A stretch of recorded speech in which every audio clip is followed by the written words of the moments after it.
সংবিধানের পুরো সংবিধান ঘেটে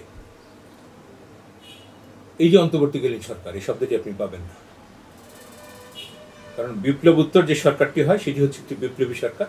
সেখানে কোনো সংবিধান আইন মেনে যেমন বিপ্লব হয় না, সরকারও সেভাবে গঠিত হয় না।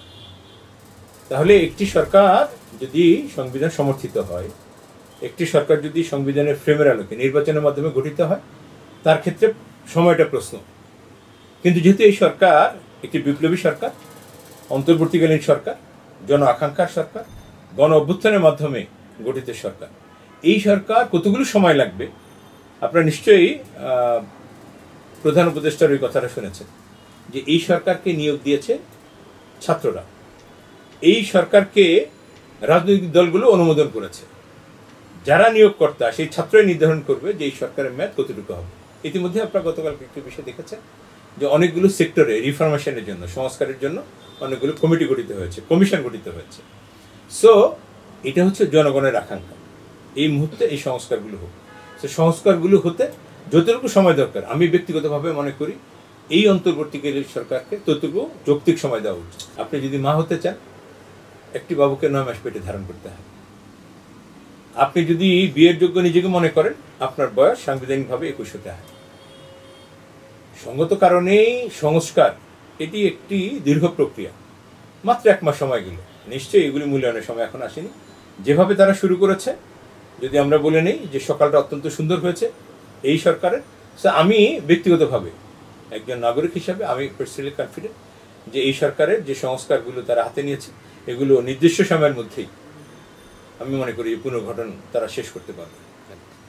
যে তোমরা ছাত্রদের উদ্দেশ্যে বলেছেন যে প্রতি মাসে আমার কি করা উচিত, কি সংস্কার হওয়া দরকার, এটার বিষয়ে প্রতি মাসে আমাকে একটি চিঠি লিখুন।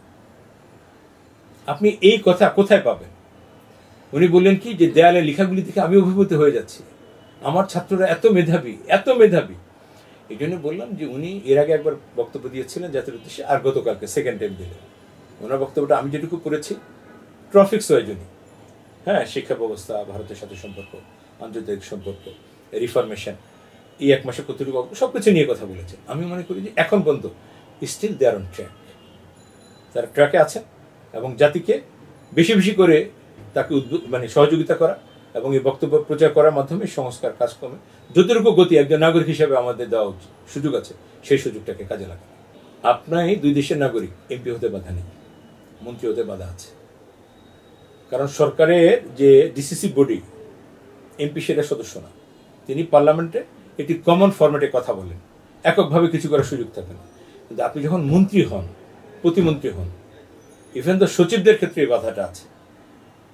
এখন এগুলি হচ্ছে কি, আমি যেটা ধারণা করছি, প্রথমত হলো একটি স্থিতিশীল সরকারকে, জন আকাঙ্ক্ষার সরকারকে বিব্রত করার জন্য এই বিষয়গুলো উঠেছে।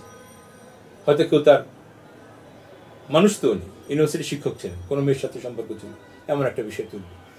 কোনো একজন শিক্ষকের সাথে উনি খারাপ আচরণ করেছেন, সেটা কথা তুলবে। উনি যেহেতু শিক্ষক, একসময় ছাত্র ছিলেন, ক্যান্টিনের পয়সা দেয়নি, এমন একটি বিষয় তুলবে। উনি যেহেতু গ্রামীণ, আপনি একটা জিনিস খেয়াল করে দেখেন, ওনাকে কিন্তু হুজুরা কি বলতো, সুদখোর, নাস্তিক। এখন সেটা বলে, কেন বলে না? কারণ ওই হুজুরা এই আন্দোলনের সমর্থক ছিল। ওই হুজুরা এই আন্দোলনের সমর্থক থাকার কারণে ওই হুজুরা যারা ডক্টর মোহাম্মদ ইউনূসকে সুদখোর বলতো, ঘুষখোর বলতো, নাস্তিক বলতো, তারা কিন্তু এখন আর বলছে না। তার মানে এখন আবার যারা বলছে তারা কারা? তারা যারা এই সরকারকে পছন্দ করে না, ডক্টর ইউনূস সাহেবকে পছন্দ করে না। আর যারা আগে বলতো এখন বলে না, তারা কারা? তারা আগে ইউনূস সাহেবের বিরোধী ছিল, এখন ইউনূস সাহেবের পক্ষে। আপনি যখন কেউ কাউকে ব্যক্তিগতভাবে হিট করে, ধরে নিতে হবে যে সে ঘরের মধ্যে যখন এই লোকটার সাথে ভালোবাসার সম্পর্ক তৈরি করতে পারে না, তখন সে বাইরে গিয়ে তার বিরুদ্ধে বলে।